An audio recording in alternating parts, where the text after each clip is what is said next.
Okay, thanks, Alvaro. Good afternoon, everyone. I believe we could safely say that we're on the home stretch at this point in time. So I would aim to be as concise and precise as possible. If it is, yes, thank you. So let me just attempt to share my screen.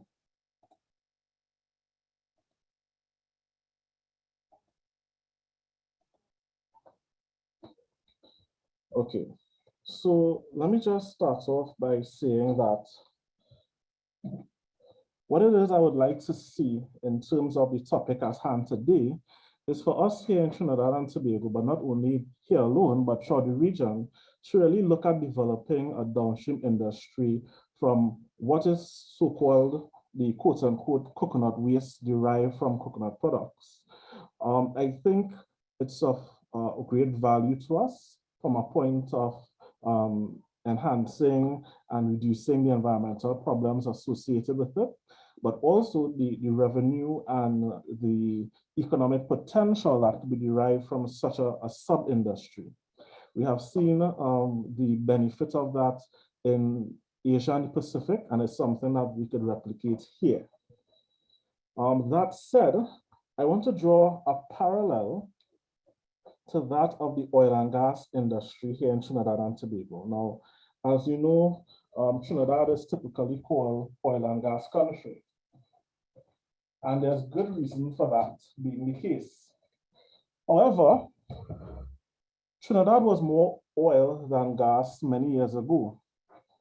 In fact, when natural gas was discovered in 1968, the company which then founded was ambivalent about what to do with it. They had no idea what to do with it. And this really led to the issue of flaring. Basically, they used to burn the gas product and just utilize the oil. Okay? Now, Dr. Kermit Walron, who rose through the ranks to become one of the senior managers at Coco Trinidad Oil Company, he recalls at that point in time, there was no market for gas. And that whenever they found gas in an exploratory well, and he would interact with his senior managers, he would get chastised for finding gas, indicating that they were an oil company, not a gas company. They had no market for gas. They didn't know what to do with the gas. So this is where government intervened. And they took the matter of gas monetization into its own hands. And this is where NGC came about. So not only capture and utilize the associated gas and power generation, but to spearhead the development of a whole new gas-based heavy industrial sector, downstream, a gas downstream industry, for lack of a better word. So, unlike its incursions into oil production and refining, which were largely fortuitous and unplanned, the government of Trinidad and Tobago, its plunge into gas development was a result of a clear decision and deliberate action on its part. Why am I referencing this? I'm drawing the parallel to highlight that just like the lucrative oil and gas industry, what was once considered a waste product, that being the gas, has now turned around to be the most lucrative and profitable aspect of the oil and gas industry for Trinidad and Tobago. In fact, Trinidad derives much of its revenue not from oil anymore, but from gas. So the parallel for us within the coconut industry now is we have known coconuts to be an industry for oil, an industry for coconut water, an industry for milk and desiccated coconuts. However, could not the waste generated from those particular productive revenue streams be another revenue stream that could allow for being even more profitable from what the core products are? And this is something that we really should explore. The difference, and I must highlight the difference, however, is that oil and gas are state products. You would still see it in land contracts where if it is any of these petrochemicals were found on your land, it belongs to the state. So there's state products, and hence the NGC was state-driven, and this industry was also state-driven. So this is really where we need private sector to come into this gap within the coconut industry to drive things forward. unless government, which is unlikely, comes into focus and creates an entity that would coordinate and collate and bring together all of this waste in a company and market it accordingly, it's really the private sector and the supporting institutions that really need to take this and run with it. Now, that said, in terms of the coconut products market of interest, there are essentially three broad categories. We have food, we have beverage, and we have the non-food industry. Now, within the food industry, coconut oil has typically accounted for the maximum share in the global market. In terms of the beverage industry, coconut water is predicted to have the fastest growth, and this is clearly evident. And this was also demonstrated by Dr. Eudoxie in his presentation. But what is very interesting is the fact that the non-food industry is dominant in accounting for more than half the share in the coconut products market. And the non-food industry really speaks to that aspect which is derived from quote-unquote coconut waste. It's also derived as well from coconut oil going into the cosmetic industry, but by large and in part, the non-food industry dominates the market share in that regard. So there's a lot of scope for development and a lot of market share to be had in that regard. Now, what are the various products that could be derived? And this has been touched on quite a bit by the other presenters previously, so we won't spend too much time here. But just to suffice, we haven't talked about feed in terms of copra meal, when it is we do virgin coconut oil or coconut oil traditionally. The shredded material could be utilized for livestock purposes in terms of feed. We spoke about fuel, we spoke about fiber. We haven't gotten the opportunity to speak about timber so much so, but timber is also part of the coconut tree that we could utilize in terms of repurposing the waste. And when I mean waste, I'm talking about rehabilitation of aged plantations. This is a problem globally, not only in Trinidad and Tobago, where there's a need for us to cut down the old and aged trees and really plant new trees to allow us to get back into prime production, as well as the expansion of acreages. There's the lipid industry in terms of oils, not only in terms of food, but here we're talking about soaps, detergent, shampoos, to the cosmetic industry across the board, as well as pharmaceuticals, other associated products, as well as soil improvers. And this just, from a broad point of view, identifies them in terms of geotextiles, furniture, soil ameliorants, etc. Now, in looking at some of the coconut byproducts that we haven't discussed previously, although we would have discussed the input components, so we're looking at end products here. I want to highlight the product that's on my left, the cocoa scrubber. Now, this was a particular item I saw in a supermarket chain, and it was interesting because this product is made purely of coconut fibers bound together by twine. Very simple. Now, these are coconut. This is an imported product. Let me just say that off the bat as well. So it comes from outside of the region, and it comes from a hydroponic enterprise. So they have sought to utilize the coconut fibers, tie together with twine, and sell it as a pot scrubber. Of course, with the marketing behind it, that it's 100% natural, that it's green in terms of environmentally friendly, that it is non-abrasive in terms of your non-stick pans, etc. And so they made a very good value proposition for this product. So very simple things that could be done. And the labeling itself is not bad as well. And they also made a plug for utilizing the 100% organic aspect of it. We have, alongside that, cocoa peat. There is a store not too far from Ministry of Agriculture headquarters that sells this cocoa peat block for about $50 TT. It's a product of Sri Lanka. And as the chair of the first session, Mr. Alvarez, said, these are products that we import quite frequently. And it's always a pain to know that we could do this right here in our backyard rather than have to import it from so far away. There's also the possibility of utilizing this product as litter in terms of the poultry industry, etc. The top image is a welcome mat made of coconut fibers with a rubber backing. Just below that is a tag which identifies the percentages. So it's about 88 or 80% core from India. So once again, another imported product.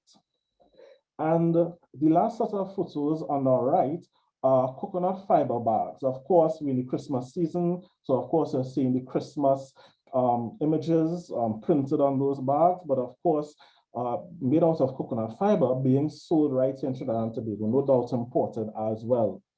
So right away, you're seeing in terms of imports, the foothold that a lot of these international or foreign companies have right here in our backyard. Now, in terms of other products that could be made out of coconut, quote unquote, waste material, I found this one particularly interesting in terms of this cocoa pallet. So rather than the traditional pallets made out of wood, this one is promoted as being sustainable, 100% wood-free. It meets the specifications and is compliant with the relevant standards. And of course, it's part of the circular economy in that it is biodegradable, okay? So it's very environmentally friendly and it's green.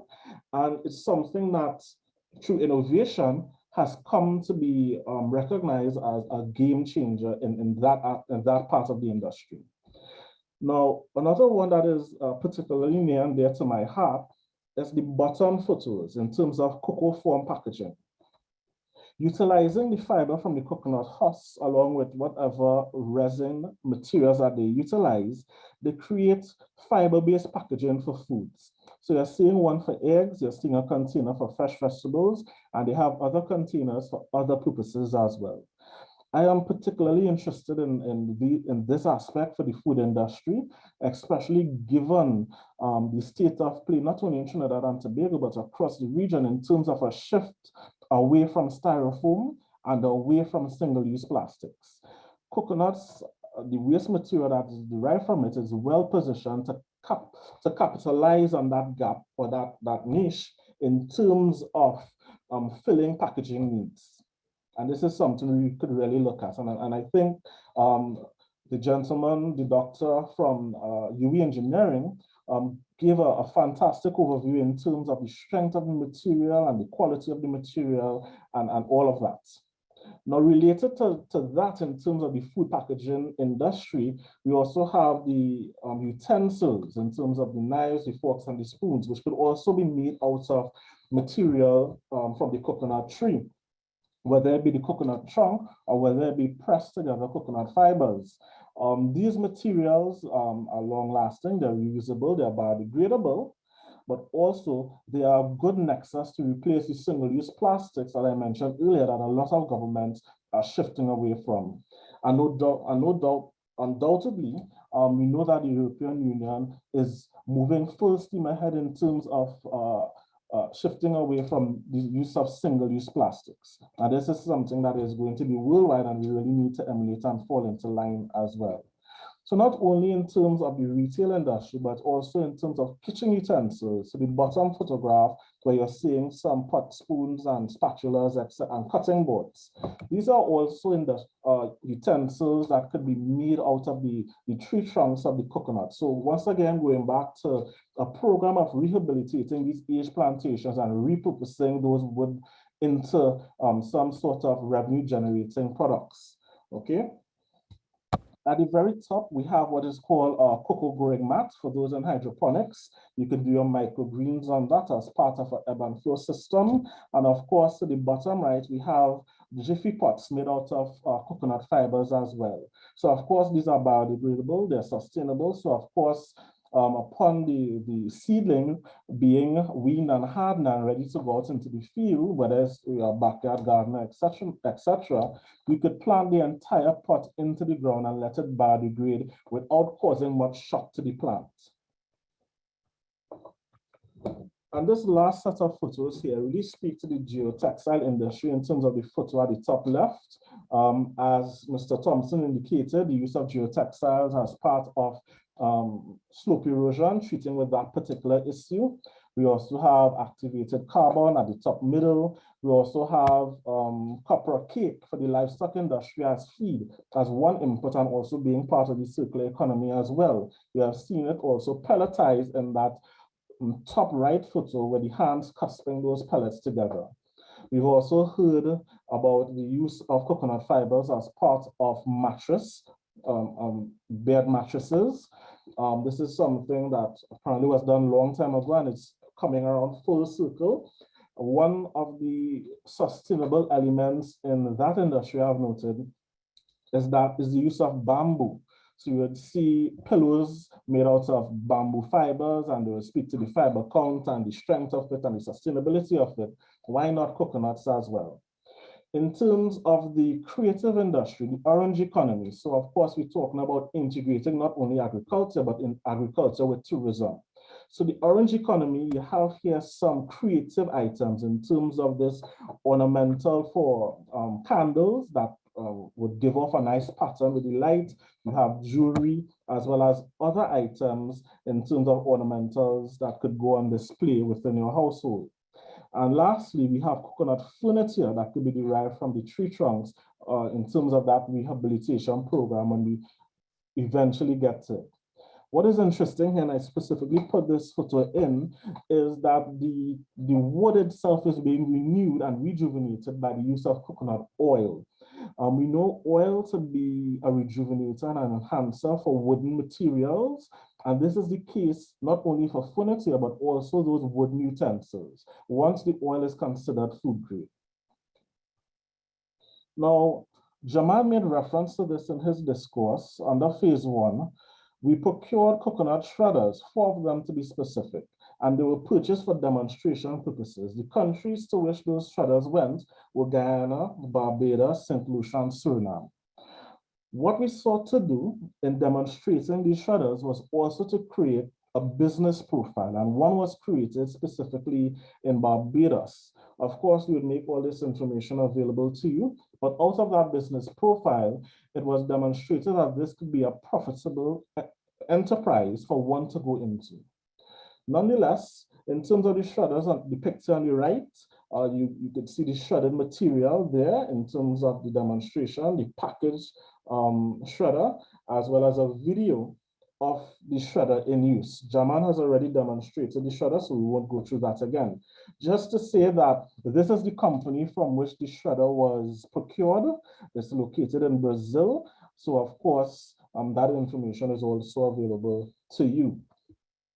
In terms of the technical specifications and capacity of the shredder can work with both green and dried coconut husks. Now, it may have been a bit distorted when Jaman spoke to it, but one of the things or one of the lessons learned in procuring the shredder is that there was some fabrication that had to be done upon receipt of the item. So it couldn't be used out of the box, so to speak. There was need for some retrofitting to be done to the machine. Nonetheless, the specifications are provided there to you. The capacity is about 3,000 green nuts or about 1,000 dried nuts per hour. Of course, there needs to be a rest time in between there. And the shredders that were procured were both diesel and electric shredders. So the one that Jaman demonstrated was a diesel shredder located in Guyana, and there's an electric shredder used for demonstration purposes in St. Lucia. Now, these shredders have moved beyond just demonstration purposes in some countries, I'm glad to say. In Barbados, for example, we have, in partnership with the NCC, the National Conservation Center, we have been able to loan them the shredder, which they utilize for the shredding of coconut and other related organic material as part of their environmental campaign and conservation exercise. So of course, this is something that we're really glad that we have been able to demonstrate and promote and move forward with. In terms of sourcing equipment, and this is where Fayaz will speak a bit more in depth as it pertains to equipment. These are just some of the companies. So I referenced Polytrade previously in terms of the coconut shredders out of Brazil. There are other companies out of India. but let me draw reference to the international coconut community. They have a commercial listing of equipment suppliers that you could have access to an online directory for 1 month. You would of course have to register in order to access that directory, and you would have access to 1 month. Suffice it to say, CARDI, the International Trade Center, and the other alliance partners, we will be looking into compiling information of producers of equipment within the region itself. So of course, we're hoping to keep the avenues of dialogue open with UWI engineering in terms of fabrication, and of course, other universities where such work is being done, as well as looking at other companies within the region that produces this type of equipment and that could be retrofitted for our purposes and needs. In terms of current possible opportunities and financing, I could say off the bat that through the webinars that we've been having throughout this COVID-19 period, it has resulted in some companies reaching out to us asking for such raw material. One such company is a UK-based company that buys 4,000 plus tons of pork per year. They are asking for supply for Europe in terms of core bricks for use in horticulture. Of course, we know in Europe, they have these large greenhouses, and as such, I expect that there's a demand for that type of media. And while I'm on the topic of media, I expect that the demand for media to rise in terms of cocoa peat and cocoa fiber. This is because the flagship media, which is utilized, peat moss, has been recognized as contributing negatively to the issue of climate change. That in the extraction of peat moss from the bogs within Europe and Canada, etc., that there's a release of greenhouse gases into the atmosphere, leading to, of course, a warming effect.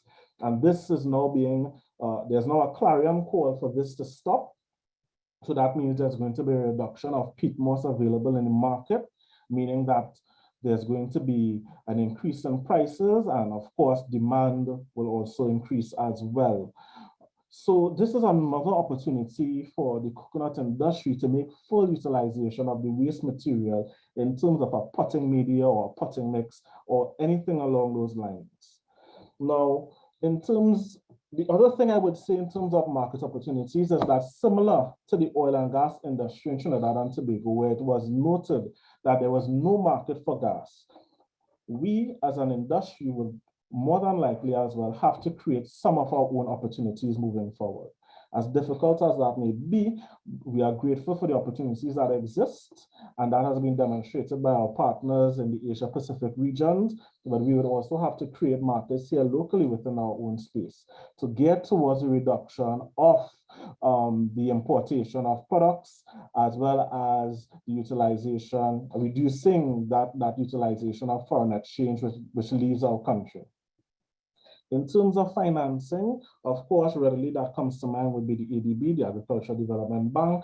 We heard from the Green Fund this morning. And of course, there are some credit unions that do green financing. And I'm saying green financing in the context of what these coconut byproducts really allow for in terms of a downstream industry.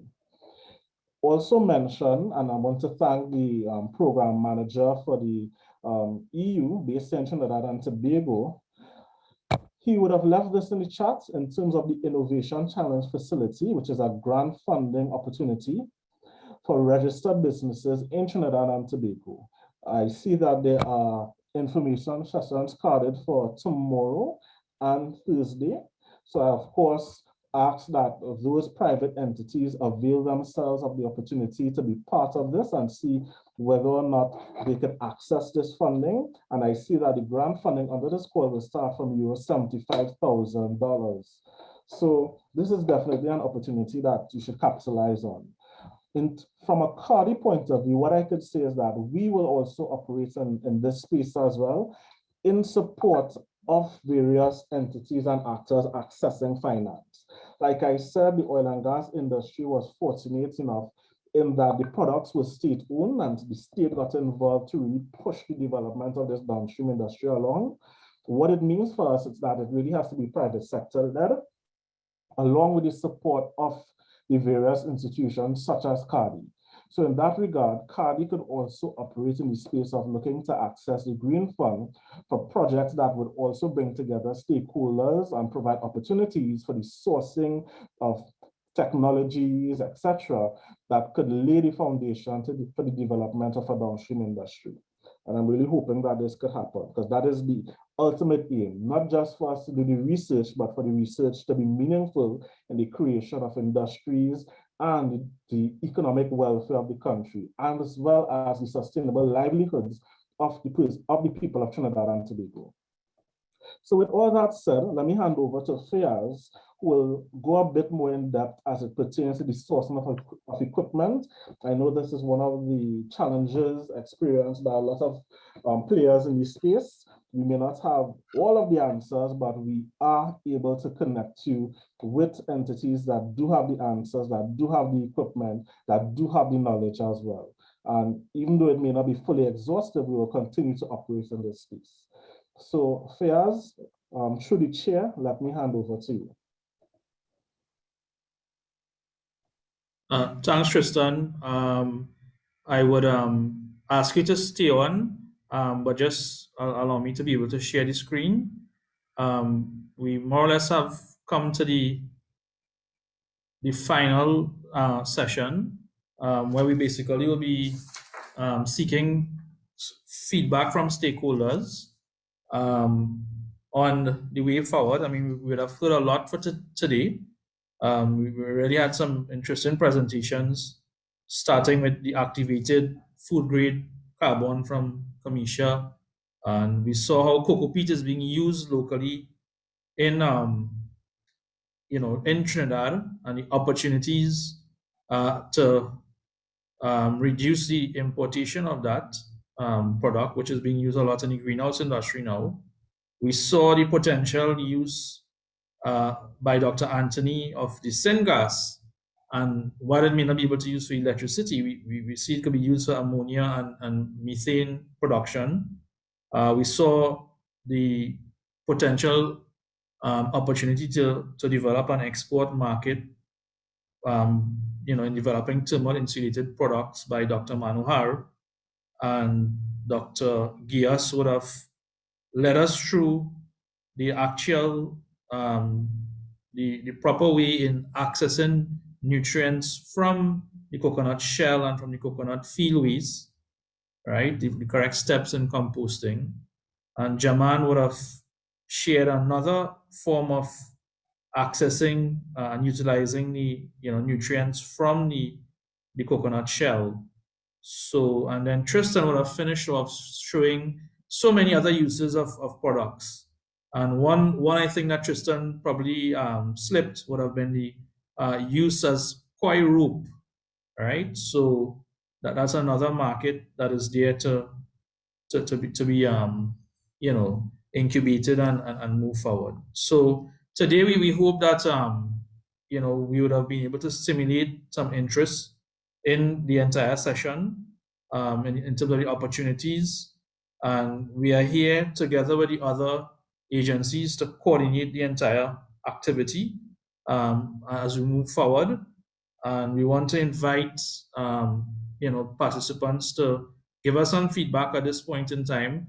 We have a number of the panelists still and presenters still on board, so you could feel free to share a few questions and tell us exactly how we should move forward.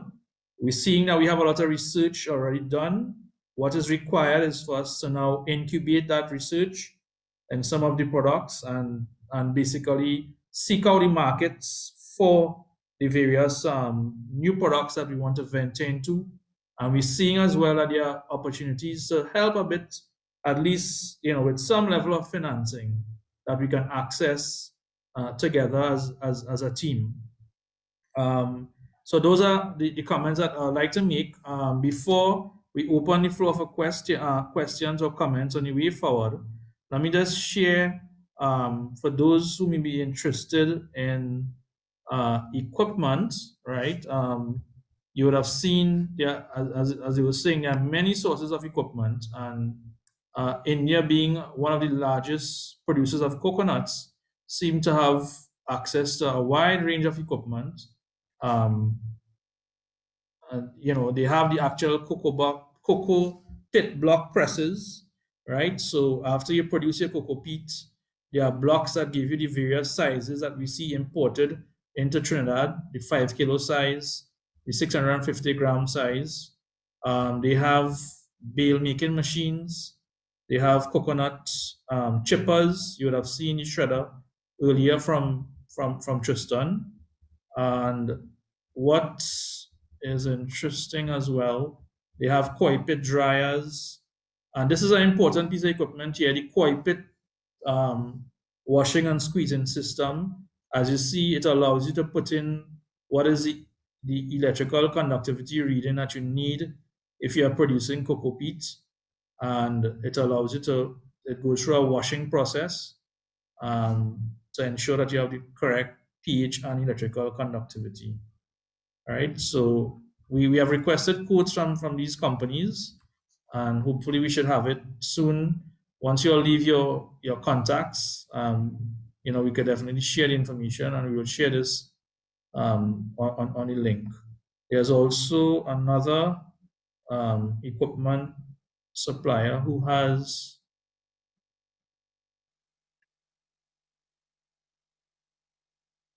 a full range of they have a coconut right, they have all the various machinery to process the coconut husk, from the screener, the dryer,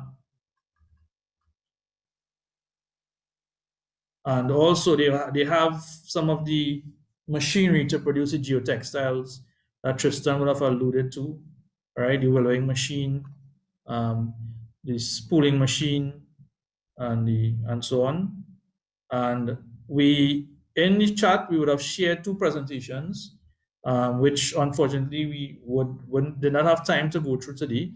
That's a presentation that was supposed to be from India in terms of highlighting what are some of the products that are utilized there. And please feel free to download it and take a look at it.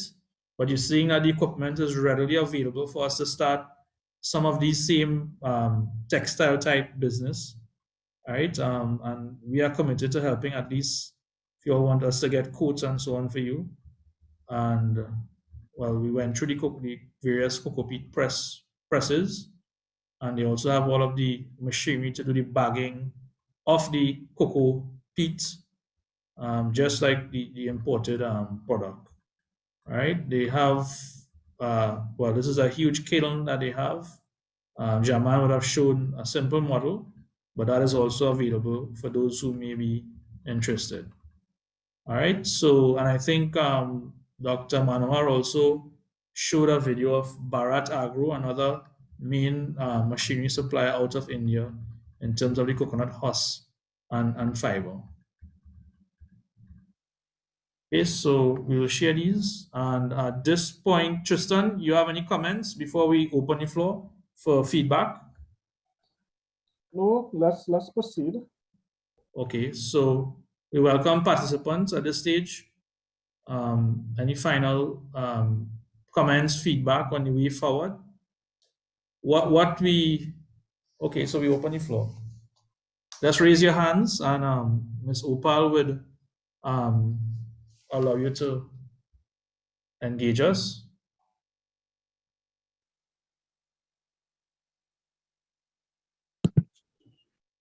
Hi, good afternoon. Are you all hearing me? Good afternoon. Go ahead, ma'am. Yes. My name is Abigail Taylor, as you saw, and I am from the northeast region of Trinidad, right? And you know, on the north coast, we have a lot of coconuts. I even have a sister who she does she bottles coconut water as well.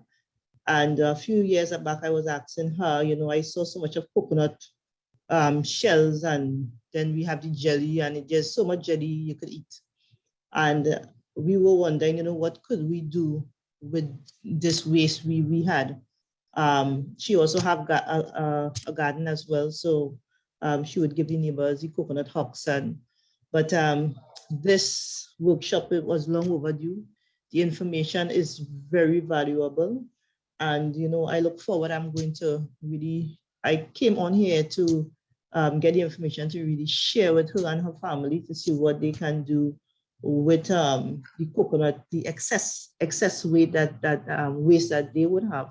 And I'm going to share the information and see how we could really, you know, make this into valuable products that we have seen today. This session has been very valuable, and I really thank you all for having such a session.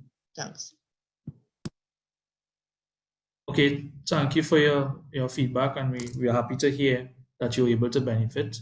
And I must say, I mean, I myself would have benefited. You know, I'm very excited of some of what we have seen presented today, even though we have been working in coconuts. While we take the other questions, panelists and previous panelists are free to comment as we go along, right? It's an open floor to any of the questions raised or comments raised by participants. There's a poll that we just launched, a very short poll that we ask you all just to fill up as we come to the end of the session. All right, so are there any more questions or comments?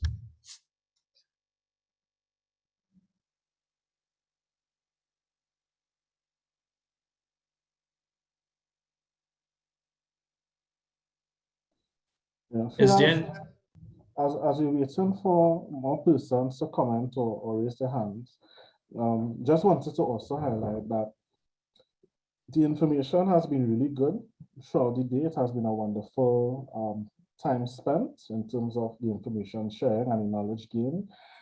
But I want us to also walk away from this session knowing that we have an industry to develop, a downstream industry. And what we're looking for is information about who are the manufacturers out there that we could partner with in terms of leveraging some of these waste material in order to repurpose it into value-added products. There may be existing companies in Trinidad and Tobago with certain equipment or technologies that allow for such. We already know that there are players in the space, such as Mr. Thompson, who is an aggregator of some of the coconut waste from the vendors. You know, so who are the other persons that are looking for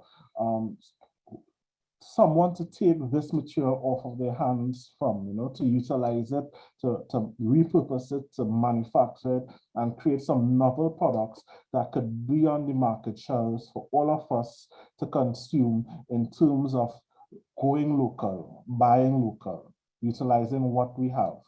What I really want is for us to shift from the typical approaches of buying and selling in terms of buying imported raw materials and selling final products, but utilizing raw materials that we have locally that we could sell locally and export as well. You know, and of course, we know the benefit that this would have in terms of our foreign currency savings, and as well in terms of just overall livelihood development and welfare for the economy. So this is what I want us to walk away with, and this is what I'm asking for assistance in as well. Who are the other players that we need to be aware of in terms of developing this industry? And would you yourself want to be playing a very upfront role in that regard? You know, let us know so that we could engage and support you as well.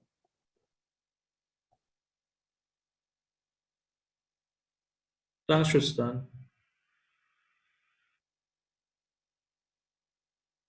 These are some additional questions that came in. I'm seeing there, is there currently, will there be a plan to support the development and commercialization of the business opportunities presented today? So that's the first question. And the second question, in terms of sustainability, to maintain value-added products, we need a steady supply of raw material. Was a survey done to know how much coconut is being produced in Trinidad and Tobago, and who are the downstream buyers to reach to the end product, example, a product like coconut pots or cocoa peat. All right, so let's take those first two questions, and then we will deal with the next two. Tristan, you want to talk about the first one, and I will speak of the second? Yes, so thanks, Fayaz. In terms of the first question, I would say that plan is something that needs to be developed, not in isolation, but in coordination with all of the partners. So of course, we have the national stakeholder platform, but we also have value chain actors that fall outside of the NSP. And so I think there needs to be a coming together. I think this is exactly what this session is also meant to do, for us to arrive at a grouping or a body that would now consolidate all of the information presented and really chart the way forward in terms of next steps, in terms of how do we commercialize some of the work that has been presented here today.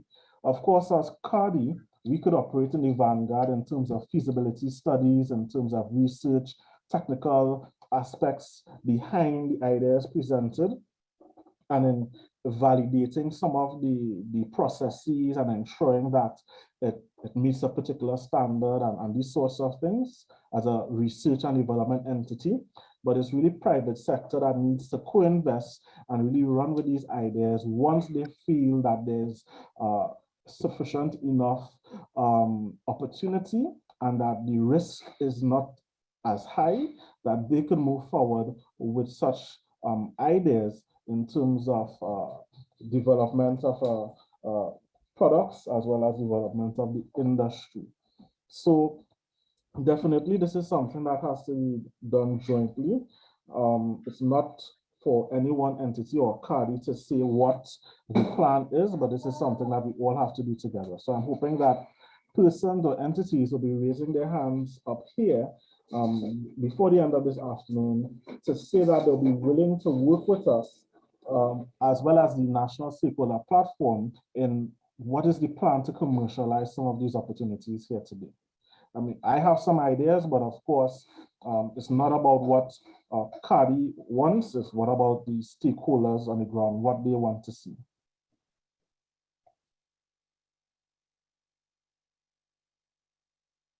Are there any comments from any of the other organizations that would have been present today?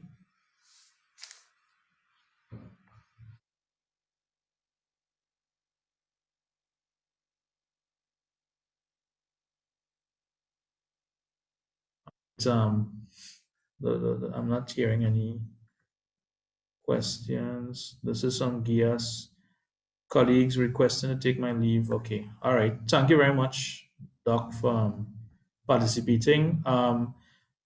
If there are no comments in terms of that first question, Tristan, we definitely, this is the first step, and CARDI would be in touch with all of the various projects that were presented. There were a few that weren't able to make it today, and maybe we could have another follow-up meeting as to, and start strategizing what are the short-term, projects that we could take to the commercial level. And we are definitely committed to helping in that regard and to guiding the process. All right, so that in the absence of comments, that is what I suggest we do. Maybe have a follow-up meeting with the organizations and sit together to see how best we could start commercializing some of those products. All right, just to deal with the second question, it has to do with was a survey done? It is in the process of being completed. We started it. We interviewed 24 of a combination of both coconut vendors and small agro processors. And so far, we have estimated this survey would have been done by the team from the Trinidad and Tobago unit, comprising of Judah Jessup, Nazir Ali, Sana Mohammed, Nikar, Sharma, and Sophia Kisun. And they have identified roughly about 6,000 pounds of waste generated from those 24 coconut vendors. And of those, if I recall, we only had 3 of them having a use of their waste. The other 20 or 21 were looking for someone to dispose of their waste, the coconut shells, right? So we haven't finished the exercise. We just did a sample of North, South, and Central Trinidad. There are many more to be done. And as the coconut project progresses next year, we would be able to complete the exercise together with completing our survey of the various farmers, coconut farmers in Trinidad and Tobago, which has started as well. The other question there, it spoke about pests and diseases and what we are doing to manage the pests and diseases. CARDI, in collaboration with the Ministry of Agriculture, Ms. Alvarez Bicam and her department, we have embarked on a project to evaluate some of the newer technologies in managing the major pest, the South American palm weevil, that transmits the red ring disease, and that is ongoing. And you know, we should have some results to report on by about March, April next year. You know, and it's being done under the project as well, in 4 different areas in Trinidad, 4 different agro zones, so that we could get good data to be able to manage this which has been a severe problem for many years. Mr. Jaman, if you're on, there's a question in terms of the Biochar setup. If there's a low technology setup, could you provide any feedback on that in terms of the cost and so on? Is Jaman still on?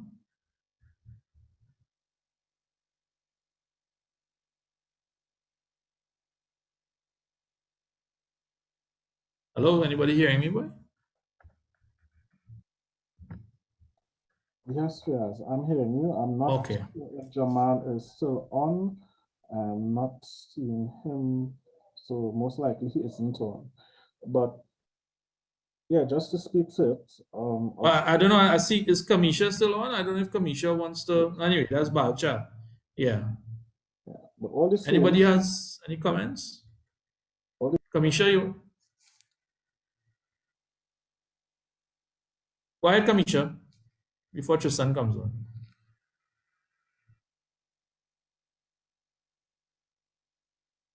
All right, go ahead, Tristan.